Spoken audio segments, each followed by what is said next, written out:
नमस्कार, अपना बिहार देख रहे हैं आप और मैं हूं आप सबके साथ अनूप। खबरों की शुरुआत करेंगे और सबसे पहले बात खबर के असर की। तो न्यूज 18 की खबर का बड़ा असर हुआ है।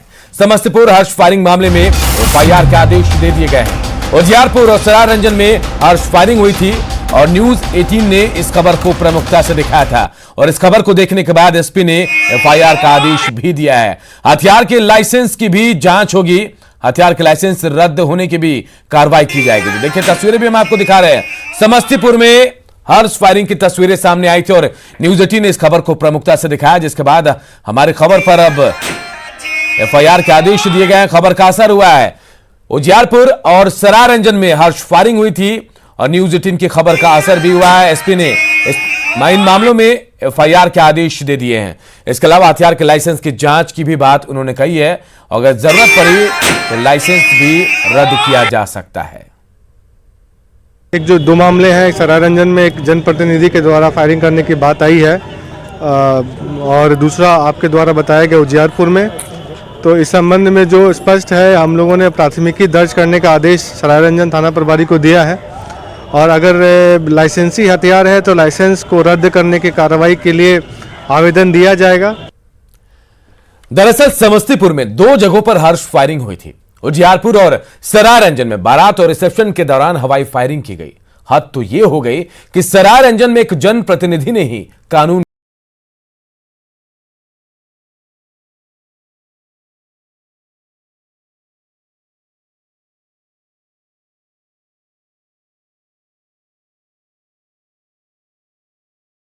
म्यारी पंचायत के मुखिया राम कुमार महतो के घर पर रिसेप्शन पार्टी चल रही है। बेटे और बहू को आशीर्वाद देने के लिए मेहमानों की भीड़ उमड़ पड़ी है। ऑर्केस्ट्रा की धुन पर जमकर डांस हो रहा है। तभी दो नाली लेकर घर से बाहर निकले हैं मुखिया राम कुमार महतो। ये क्या, उन्होंने दो नाली उठाई और आसमान की ओर दनादन गोलियां दागने लगे।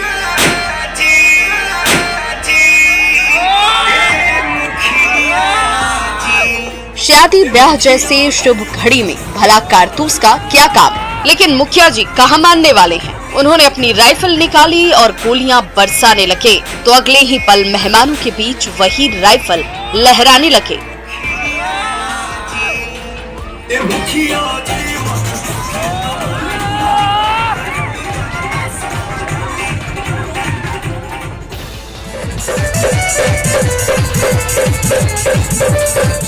उजियारपुर में दूल्हे राजा अपनी दुल्हन लाने के लिए बारात लेकर निकले हैं। लाइट की चकाचौंध के बीच ऑर्केस्ट्रा का शोर गूंज रहा है और उसी धुन पर घर और बाहर के मेहमान जमकर डांस कर रहे हैं।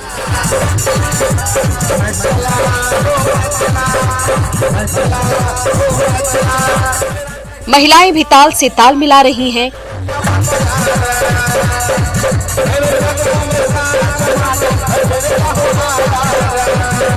तो इसी भीड़ में एक शख्स पिस्टल लिए डांस कर रहा है।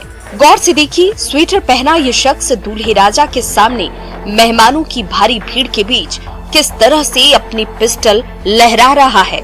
उसकी थोड़ी सी भी चूक रंग में भंग डाल सकती है।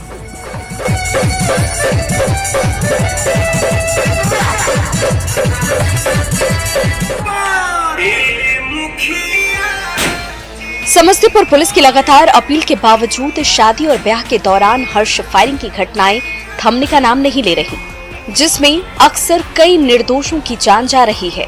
पिछले एक सप्ताह के अंदर सरायरंजन और उजियारपुर में दो अलग अलग विवाह समारोह में जिस तरह से एक बार फिर बंदूकें गरजी हैं, उससे कई गंभीर सवाल खड़े हो गए हैं। मुकेश, न्यूज 18, समस्तीपुर।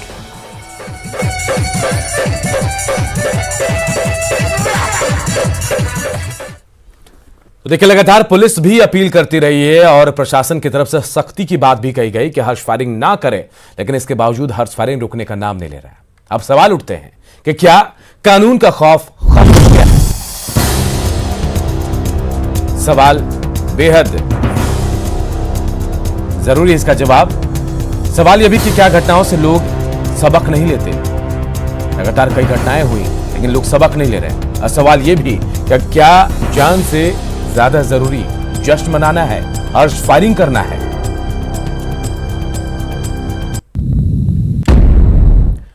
और और बात बांका की। बांका में अपराधियों ने लूटपाट का विरोध करने पर हाईवा मालिक की गोली मारकर हत्या कर दी।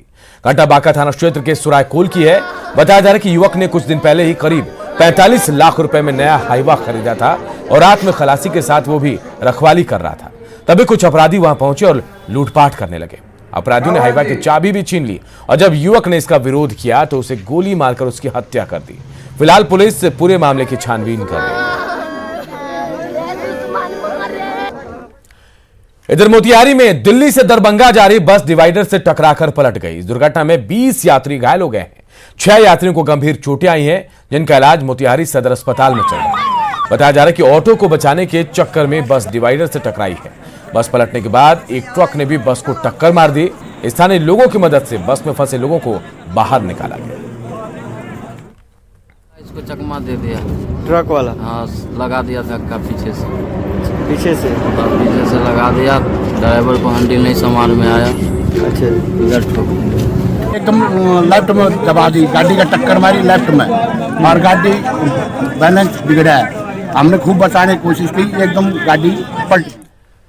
कटिहार से 5 अफगानी नागरिकों की गिरफ्तारी के बाद एक और बड़ा खुलासा हुआ है। पुलिस की माने तो इन लोगों ने किशनगंज, दरभंगा और कोलकाता के साथ ही कई दूसरे शहरों के भी अपने नाम पर वहां उन्होंने कागजात बनवा रखे थे।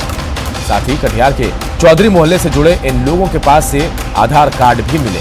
आखिर इन विदेशी नागरिकों ने कैसे बनवाए भारत के आधार कार्ड, जानने के लिए देखिए कटिहार से हमारे सहयोगी सुब्रत गुहा की रिपोर्ट। कटिहार में 5 अफगानी नागरिक पकड़े जाने के बाद प्रशासनिक महकमे में पूरी तरह हड़कंप मचा हुआ है। सबसे बड़ी बात है, इन लोगों के पास से जो कटिहार के ही चौधरी मोहल्ला का आधार कार्ड मिला है। इसीलिए हम एक आधार कार्ड केंद्र पे आए हैं और जायजा ले रहे हैं क्या कोई विदेशी नागरिक कटिहार का आधार कार्ड बना सकता है। अगर बना सकता है तो उसका आधार क्या क्या होना चाहिए, उसके लिए क्या क्या कागजात की जरूरत है। आप देख सकते हैं यह आधार कार्ड केंद्र है जहां आधार कार्ड बन रहा है और बाकायदा जो नियम है उसको पूरा किया जा रहा है। जो भी कागजी प्रक्रिया है वो पूरा किया जा रहा है। उसके बाद उनका फोटो लिया जाता है, फिंगरप्रिंट्स लिया जाता है, फिर आधार कार्ड बनता है। लेकिन इस बीच कैसे कटिहार का आधार कार्ड बन गया है और चौधरी मोहल्ला का उन 5 के पास से जो बरामद हुआ है वो कैसे बन गया है, यहाँ के जो सेंटर मैनेजर है आइए उनसे बात करते हैं कैसे ये संभव है। जी, आधार कार्ड बन गया कैसे, क्या क्या डॉक्यूमेंट्स लेते हैं? बिलो 5 इयर्स के लिए जन्म प्रमाण पत्र चाहिए और गार्जियन का आधार चाहिए और गार्जियन साथ में आएंगे। वो पेपर टेली होगा। अगर जन्म प्रमाण पत्र कुछ भी मिस्टेक होगा तो उसका नहीं बनेगा वो। और कोई विदेश के लोग बना सकता है? नहीं सर, ऐसा कहीं प्रावधान नहीं। NRI कोई नहीं बना सकता, ऐसा है ही नहीं सर। उसमें अदर स्टेट के लोगों का बन रहा है? अदर स्टेट का बनता है, बंगाल छोड़ के। वो भी डिपार्टमेंट जैसे रेलवे का कोई हो गया, बिहार पुलिस के हो गए, वो कोई सीनियर ऑफिसर आते हैं उसी का केवल बनता है, अदर किसी का नहीं बनता है। कैसे कोई जो डॉक्यूमेंट्स देता है उसको वेरीफाई कैसे करते हैं? वो डिजिटल कार्ड देता है, उसको वेरिफिकेशन क्या आधार है आपके पास, कोई है? उसका कोई नहीं। हम लोग स्कैनिंग करके डॉक्यूमेंट अपलोड होता है, डाटा सर्वर पे जाता है, वहां से पता चलता है कि डॉक्यूमेंट इनवैलिड है कि वैलिड है। कोई अगर कंफ्यूजन हो तो आप लोग क्या करते हैं? और सामने जो सीनियर डिपार्टमेंट हेड होते हैं उनको रिपोर्ट करते हैं, फिर वो अपने आगे कार्रवाई करते हैं। वो इस पे रोक लग जाती है? जी जी, उनको वो पहले से हम लोग को ऑर्डर दिया हुआ कि जिस पे आपको संदिग्ध लगता है उसको काम नहीं करना है उनको। आपको और विनय कुमार क्या है सेंटर इंचार्ज। तो ये विनय कुमार थे, बता रहे थे कि आधार कार्ड केंद्र में आधार कार्ड बनाने के लिए क्या क्या जरूरत पड़ता है। लेकिन ताज्जुब के बात तो ये है, ये तमाम प्रक्रिया के बावजूद कटिहार चौधरी मोहल्ला से 5 अफगानी नागरिक का आधार कार्ड बन जाता है। कहीं ना कहीं पूरा जो सिस्टम है या तो उस पर घालमेल है या कहीं ना कहीं कोई बड़े लोगों की मिलीभगत है, जिस कारण विदेश के नागरिकों का इस तरह से आधार कार्ड बन जाता है, जिस पर देश की सुरक्षा पर खतरा जैसी स्थिति की उत्पन्न होने की स्थिति बनी हो रहती है। सुब्रत, न्यूज़ 18 कटिहार। और अब बात दानापुर की, जहां एटीएम चोरों का आतंक लगातार जारी है। हालांकि इस बार चोरों को कैश तो हाथ नहीं लगा, लेकिन उनकी करतूतें सीसीटीवी कैमरे में जरूर कैद हो गई। आप भी तस्वीरों में देखिए कि कैसे साफ साफ आप देख सकते हैं सुबह सुबह चोर एटीएम पहुंचते हैं और कैश उड़ाने की कोशिश में जुट जाते हैं। यहां चोरों को जब एटीएम से कैश नहीं मिला तो वो चोर बैटरी ही लेकर चलते बने। सबसे बड़ी बात यह कि ये चोर जो है लग्जरी गाड़ी से घूमते हैं और दाएं बाएं देखकर एटीएम में धावा बोल देते हैं, लेकिन पुलिस को इसकी भनक तक नहीं लगती है। हालांकि सीसीटीवी की तस्वीरें सामने आने के बाद अब पुलिस चोरों की तलाश में जुट गई है। खबर गोपालगंज से, जहां हथुआ पुलिस ने हथुआ के पीजीआरओ दीपू कुमार के ड्राइवर और होमगार्ड के जवान के साथ एक क्लर्क को गिरफ्तार किया है। इन पर शराब पीने के आरोप में गिरफ्तार किए गए लोगों से रिश्वत मांगने का आरोप है। वहीं इस मामले में पीजीआरओ यानी लोक शिकायत निवारण पदाधिकारी दीपू कुमार की भूमिका भी संदिग्ध घेरे में है और उनकी भी भूमिका की जांच शुरू कर दी गई है। शराबबंदी को लेकर सरकार ने कानून बनाया और इसको लेकर के हथुआ के लोक शिकायत निवारण पदाधिकारी को भी जिम्मा दिया गया था कि वो शराबबंदी को लेकर के जो लोग शराब पी के आते हैं या शराब तस्करी करते हैं उसकी जांच करें। और अभी हम आए हुए हैं हथुआ मंडल का जो कार्यालय है, लोक शिकायत निवारण कार्यालय, और आरोप है कि यहाँ पर शराब पीने के आरोप में कुछ लोगों को बंधक बनाया गया था और उन लोगों से लगभग 2 लाख रुपए की रिश्वत की मांग की गई थी। और इसकी शिकायत मिलने पर जो हथुआ एसडीएम है, एसडीपीओ हैं, उन्होंने पूरे मामले की जांच की और जांच में जो है यहाँ पर से जो होमगार्ड के जवान हैं, ड्राइवर हैं, उनको गिरफ्तार किया गया था और एक क्लर्क को गिरफ्तार किया गया था। और अभी हम इस कार्यालय में पहुंचे हुए हैं और देखेंगे कि इस घटना के बाद से, अरेस्टिंग के बाद से कार्यालय पूरा जो है वो खाली है, यहाँ पर कोई स्टाफ नहीं है यहाँ पर। और लोक शिकायत निवारण पदाधिकारी का ये कार्यालय देखेंगे आप, लोक शिकायत जो पदाधिकारी हैं वो नहीं है, लेकिन उनसे बात हुई, उनका कहना है कि उनके इसमें कोई संलिप्तता नहीं है, बल्कि शाम को 7 बजे के बाद वो घर चले जाते हैं। और उसके बाद जो है जो निजी ड्राइवर है और निजी गाड़ी है, उस गाड़ी का क्या दुरुपयोग होता है और स्टाफ जो है वहाँ के जो ड्राइवर और गाड़ी में क्या करवाई, क्या कोई गुल खिलाया और किन लोगों गिरफ्तार अरेस्टिंग की गई और क्या फिरौती का मामला है, उनको कोई जानकारी नहीं है। बहरहाल इस पूरे मामले की जांच चल रही है। अब देखना है कि गोपालगंज जिला प्रशासन इस मामले में और कुछ क्या कार्रवाई कर पाती है। मुकेश कुमार, न्यूज़ 18 गोपालगंज। इधर हाजीपुर में विकास की राह आसान बनाने के लिए अतिक्रमण के ऊपर प्रशासन का बुलडोजर चला। इसकी जद में दर्जनों अवैध इमारत मिट्टी में मिल गए। हाजीपुर के रामाशेष चौक से बीएसएनएल गोलंबर तक प्रशासन का बुलडोजर चलता रहा और उसके नीचे अतिक्रमणकारियों के मंसूबे रौंदते रहे। ये देखिए, सरकारी जमीन पर खड़े ट्रक को जेसीबी मशीन ने कैसे पल भर में नेस्त नाबूद कर दिया। तो जेसीबी के विशाल पंजे ने इस बस को ताश के पत्ते की तरह मटियामेट करके रख दिया। इस सड़क के दोनों ओर दिन भर जेसीबी का पहिया घूमता रहा और अवैध निर्माण से लेकर अवैध सामान मिट्टी में मिलते रहे। हाजीपुर से गुजरने वाले नेशनल हाईवे के दोनों ओर के हिस्सों पर अतिक्रमणकारियों ने सालों से कब्जा कर रखा है, जिसे प्रशासन के बुलडोजर ने एक दिन में मिट्टी में मिलाकर रख दिया। ये इन्हें चाहिए कि जो सरकारी भूमि पर अतिक्रमण है उसी अतिक्रमण को हटाने की कार्रवाई चल रही है। जो पूरी कार्रवाई होगी वो बीएसएनएल गोलंबर से लेकर और भगवानपुर अड्डा तक होना है। क्या मकान, क्या दुकान और क्या पेड़ पौधे, अतिक्रमण हटाओ अभियान की जद में जो कुछ भी आता गया, प्रशासन का बुलडोजर उन सब का एक एक कर नामो निशान मिटाता चला गया। व्यक्तिगत रूप से भी अनुरोध किया गया है, लिखित रूप में भी ने कहा गया हटाने के लिए। इसके बाद भी जो नहीं हटाएंगे उनका हम लोग जेसीबी वगैरह की मदद से डिमोलिश कर दे रहे हैं, स्ट्रक्चर को हटा दे रहे हैं। इस अतिक्रमण ने हाजीपुर के विकास की रफ्तार सालों से रोक रखी थी, लेकिन अब प्रशासन के बुलडोजर ने विकास के रास्ते को आसान बना दिया है। राजीव मोहन, न्यूज़ 18 हाजीपुर। शिवहर जिले में सुरक्षा की स्थिति बेहद खराब है। पूरे जिले में सिर्फ एक ही डिग्री कॉलेज है जो पिछले कई सालों से सिर्फ कागजों पर चल रहा है। उधार के भवन में डिग्री कॉलेज दम तोड़ रहा है, जहां पेयजल, बिजली, शौचालय समेत दूसरे संसाधनों की घोर कमी है। इतना ही नहीं, कॉलेज शिक्षकों की कमी का दंश भी झेल रहा है। जायजा लिया हमारे सहयोगी राकेश रंजन ने। स्टाफ नहीं है, हम लोग गेस्ट फैकल्टी में हैं, यहाँ बहाल हुए हैं। ऑनलाइन क्लास जब से कोरोना स्टार्ट हुआ है ऑनलाइन क्लास लेते हैं। क्या मैं हिस्ट्री का प्रोफेसर हूँ, असिस्टेंट प्रोफेसर गेस्ट में यहाँ, और यहाँ 2 ही परमानेंट स्टाफ है। पूरा बिहार शैक्षणिक बदहाली का शिकार है। मैं इस वक्त खड़ा हूँ शिवहर के डिग्री कॉलेज में और आप इस कॉलेज की तस्वीर देख सकते हैं। पिछले 3 साल पहले इस कॉलेज की स्थापना कराया गया था। उधार के भवन में इस कॉलेज को पिछले 3 सालों से जैसे तैसे चलाया जा रहा है। स्थिति आप देख सकते हैं, जो शौचालय है उसकी स्थिति काफ़ी दयनीय है, जो उपयोग करने लायक नहीं है। क्लासरूम जो है वह खाली पड़ा हुआ है। आप तस्वीर देख सकते हैं, यहाँ जो भी कॉलेज के दस्तावेज है वो बेंचों पर इसी तरीके से रखे जा रहे हैं, उनको रखने की कोई व्यवस्था नहीं है। और सबसे गंभीर बात यह है कि यहाँ जितने भी महत्वपूर्ण सब्जेक्ट है उसके शिक्षक 3 सालों से नहीं है। हाल के दिनों में गेस्ट टीचर को यहाँ किसी तरीके से पदस्थापित किया गया था, लेकिन जो पढ़ाई की अगर बात की जाए तो यहाँ पढ़ाई का कोई माहौल नहीं है। महत्वपूर्ण विषयों के शिक्षक पिछले लंबे अरसे से नहीं है। तो जो यहाँ पढ़ने वाले छात्र हैं उनका कहना है कि स्कूल की जो कॉलेज है उसकी स्थिति को बेहतर किया जाए ताकि यहाँ बच्चों का भविष्य संवर सके। जो यहाँ छात्र आते हैं पढ़ने के लिए उनका भविष्य संवर सके। राकेश रंजन, न्यूज़ 18, शिवहर। कोरोना को लेकर कोविड गाइडलाइन का पालन करने के निर्देश दिए गए, लेकिन जमुई शहर के कॉलेज में गाइडलाइन की खुलेआम धज्जियां उड़ाई जा रही हैं। इस समय कॉलेज में इंटर की टेस्ट परीक्षाएं चल रही है, लेकिन मास्क पहनने इक्के दुक्के छात्र ही नजर आ रहे हैं। परीक्षा रूम में ना तो सोशल डिस्टेंसिंग का पालन हो रहा है और ना ही सैनिटाइजर और थर्मल स्कैनर की व्यवस्था की गई है। शहर के केकेएम कॉलेज का जायजा लिया हमारे सहयोगी किसी कुंदन ने। के कारण बीते कई महीनों से स्कूल बंद है, जहां पढ़ाई नहीं हो रहा है। अब स्कूल खोलने की तैयारी हो रही है और इसकी चर्चा की जा रही है, लेकिन बीते कई दिनों से देखा जाए तो कॉलेज खुले हैं और कॉलेज में परीक्षाएं चल रही हैं।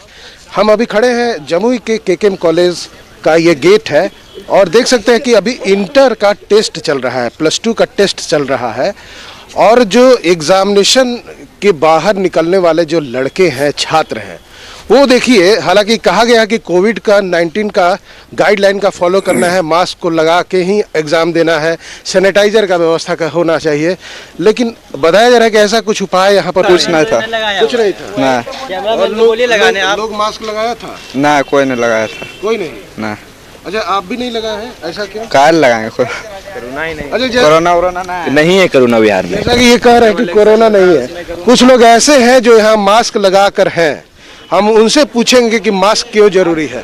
एडमिनिस्ट्रेशन को चाहिए कॉलेज? जी जरूर। एडमिनिस्ट्रेशन को चाहिए कि उनको सबसे पहले हर एक का टेम्परेचर जांच करके अंदर ले जाना चाहिए।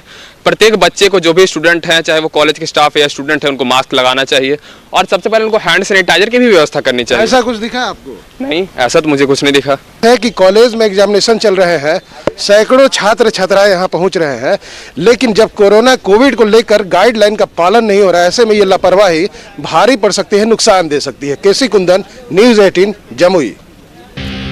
पटना का चलता फिरता ऑक्सीजन बैंक कोरोना रोगियों के लिए वरदान साबित हो रहा है।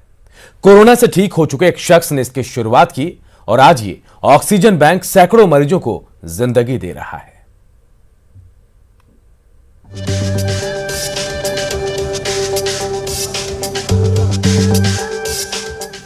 जीवनदायी ऑक्सीजन सिलेंडर लिए पटना के समाजसेवी गौरव कुमार कार पर निकल पड़े हैं कोरोना मरीज के घर की ओर।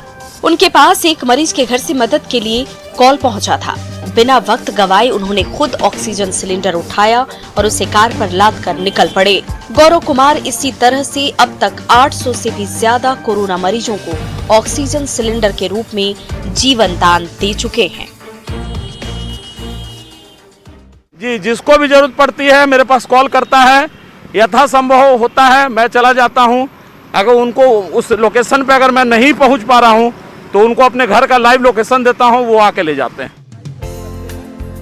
कुछ दिन पहले कोरोना से लड़ते हुए गौरव कुमार के मन में दूसरे कोरोना मरीजों की मदद का ख्याल आया। महामारी के चंगुल से छूटते ही उन्होंने ऑक्सीजन बैंक बनाने का फैसला लिया तो कई तरफ से मदद के हाथ बढ़े। 1 लाख रुपए का चंदा इकट्ठा हुआ और इस रकम से इन्होंने 51 ऑक्सीजन सिलेंडर खरीदी और इस तरह से पड़ी चलते फिरते ऑक्सीजन बैंक की नींव। करीब हमको करीब 1 लाख से ऊपर की मदद की इस सिलेंडर परचेज करने में। ये रनिंग कॉस्ट में, क्योंकि मैं सारा चीज फ्री देता हूँ, पाइप जो नजर लगता है वो फ्री देता हूँ, रिंच है रिंच फ्री देता हूँ। उसके बाद बहुत लोग इसको तोड़ भी देते हैं तो उसका भी पैसा नहीं लेते। कोरोना काल में आपकी जिंदगी में लाख कांटे बिछे हों, महामारी आपकी सांसें छीनने पर आमादा हो, तो इसी कोरोना काल में गौरव जैसे समाज सेवी भी हैं जो अपने ऑक्सीजन बैंक से आपकी सांस वापस लौटा रहे हैं। Ravi S Narayan, news 18, Patna. और अपना बिहार के इस बुलेटिन में इतना